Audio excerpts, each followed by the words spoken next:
I'm a little thrown off by a comment I just got, and I'm also incredibly flattered by it because I didn't know people were watching me like that, and it's very much appreciated because it's not fun dealing with hecklers. I mean, sometimes it is. Don't let me lie. Sometimes it's fun.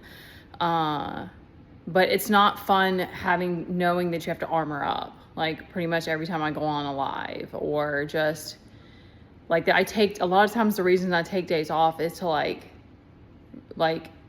recuperate. Not always, like I'm not showing up enough for it to be that intense, but it does get old. It's kind of annoying sometimes. And I thought that DM was getting attacked a lot in 3D. So I'm a little bit, I don't know what his journey is like. I don't know. Someone said that I read that or heard that somewhere. Maybe it's like if he's in a karmic relationship, that's where he's dealing with. That would make a lot of sense. But, plus the masculine is more, leadership is more looked up to than feminine in general. I mean, I know we're cat-like. I get it. I'm not mad at people about it. What was I gonna say? Oh, it's definitely like a loving yourself despite the hate. I was trying to think of like what like the shift was for me. I think a lot of it was started with my kid, because I was dealing with tons of shame that was coming up when my kid was having behaviors, and still to this day. So I deal with it all the time with my kid in a very different manner, but I deal with it in the public all the time with my kid, along with at home and stuff like that. But like when we're out in public, it's like I deal with him. It's unpredictable. Like to a degree it's predictable, but just yesterday we had an episode at the bay while we were there, and he tried to pull me down and hit me, and like I'm used to this type of stuff, but like it's in the middle of public. So but when he was first, we were getting kicked out of daycares because they couldn't handle my kid. Like sometimes I'm like, I learned attachment before. I don't know when I started learning it. I had to start in the beginning, because I was like, I can't do this with I can't do life with my kid if I can't handle this. And I didn't know what we were up against. And that's kind of motherhood and single motherhood anyway. But I remember tons of shame coming up. I had one specific incident, because I don't know why this one stands out, because this woman was like so intense, the mama bear in her. And my kid was like 2. He wasn't even 3 yet. And I was going to the YMCA for a little bit when I had moved back home for a very short period of time. And I was putting my kid in the daycare, and my kid apparently singled out one of the kids, I guess because he got a reaction. I don't know. I wasn't there for any of it. This was the first time any of this was happening. And they had some like rift or something, these little toddlers. And my kid was always been big. So, he was the bigger kid, pretty much always. And now he's also tall, but he was just like bigger when he was little. And then he grew, and he's always been like high up on those charts. So I think the other kid was younger, and the mom came up to me at the gym and said, "Your kid is targeting my kid." And this is like, she like attacked me. I'll never forget that, because I stayed calm. I'm real proud of myself. I didn't react. I didn't freak out. I didn't know what to think. And I just remember this huge rush of shame came over me, because I was like, oh my God, my kid's a terrible kid. Like, what's going on? Like, why is he targeting this kid? But I'm still mom. I still love my kid. And I still had to be like, okay, like, hold on. Let's look at the other sides of this and what's going on here. And that was before my kid. That was a year before his diagnosis. And that was the first daycare that we had to leave early. We didn't get kicked out of there. We had to leave early a couple of times, or one time maybe. I think I didn't go back with him after that. And then from there were other daycares who said, you can't bring your kid here anymore because we can't manage him with the other kids. Like, he got kicked out of a preschool for the same thing. And then, fast forward by the time he was 4 and getting diagnosed with autism, and I'm pretty sure he's also been ADHD. And then the ODD behaviors came later, especially after school. Unfortunately, that made it worse. So I've been having to work through that all the time when I'm out in public, and my kid is just, I can't control him. And like little power struggles will pop up here and there. And as a mom, it sucks. Like, it's not fun to have a kid that you feel like you have to like be, I mean, definitely the extra patience, but also like your kid's not well behaved, you know, like you're mom, I'm the one. And it's so ironic though, because then other times my kid's just like cool as a cucumber. So it's just, he's definitely a mix. But and because a lot of times it snowballs. Like if he has one bad behavior, he feels bad, but instead of him like talking to me about it, or you know, us working through it together, he usually just has a repeat of bad behaviors until he kind of like something brings him back around. And I talk to him and I'm like, let's make good decisions. Let's work together. Let's, you know, follow some directions, like help him like work with me so that we're working together and stuff.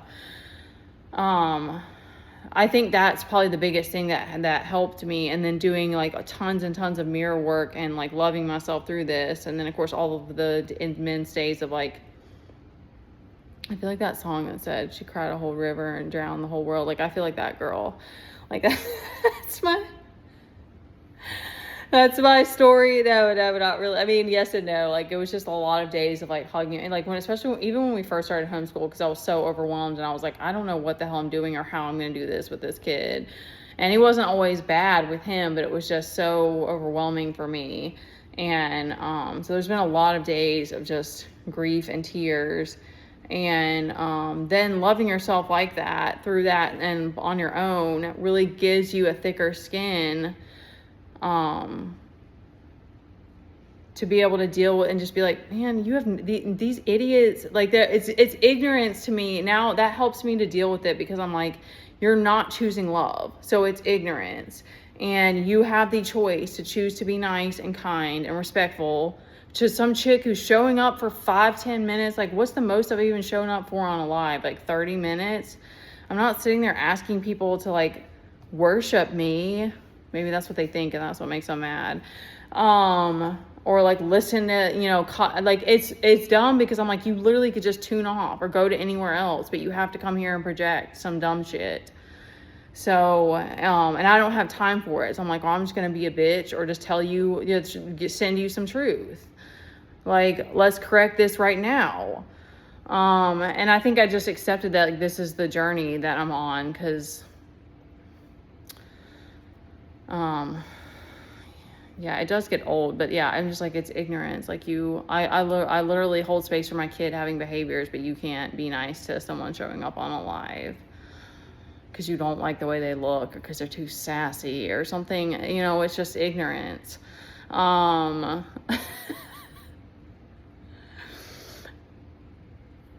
Yeah, once you take it, okay, thank you. Okay, yeah, that was the other thing. It's like, once you're not seeing it as anything personal, it's not personal at all. I mean, it can be, like, it could be something that people are projecting at me as something for me to look at or to love about myself, but a lot of times it's their just own personal, like, whatever.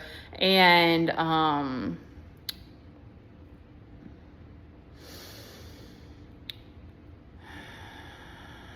one other piece to it. Oh, not caring. Okay, yeah, that's the hard part, is not caring what other people think. That is the hard part, because if you want to still stay connected to people, you want to care about connection and care about the well-being of people in general. I do think it has something to do with the amount of pain that I've been through, because I'm like, people that show up have no idea about my journey or my life or how much pain I've been through, and I'm like, I'm not going to carry your like BS. Like, why would I take that personal? And then I have to carry your karma. It's people trying to bring you their karma. And I'm like, no, go back to and sit with that, please. Like, it's not allowed. It's not, I didn't say bring your baggage. Like, it's like those jobs where they say leave your stuff at the door. I'm like, I left my stuff at the door sometimes. I mean, I do cry sometimes on lives, but I'm not coming there trying to drag people through it. I have had my moments of being, I mean, even anger is justified, though. It's like, a lot of times it is that Kali energy. I probably have had some times where I did need to be showing up as much as I did. But in general, like most of the time I'm showing up to serve. So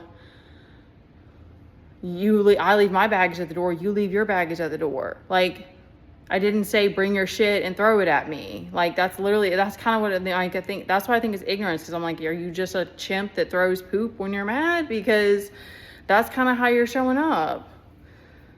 Like, go correct yourself.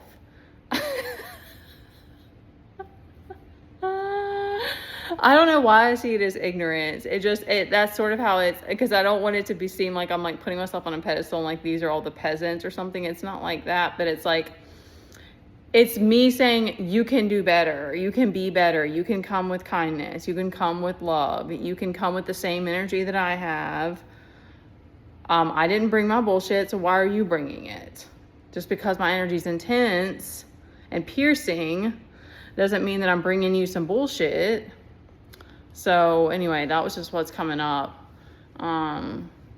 It's not a personal attack. So then it kind of becomes a fun game to play. Of like, that's kind of how I see it. It's like you're shooting them down, kind of. All right, that's it.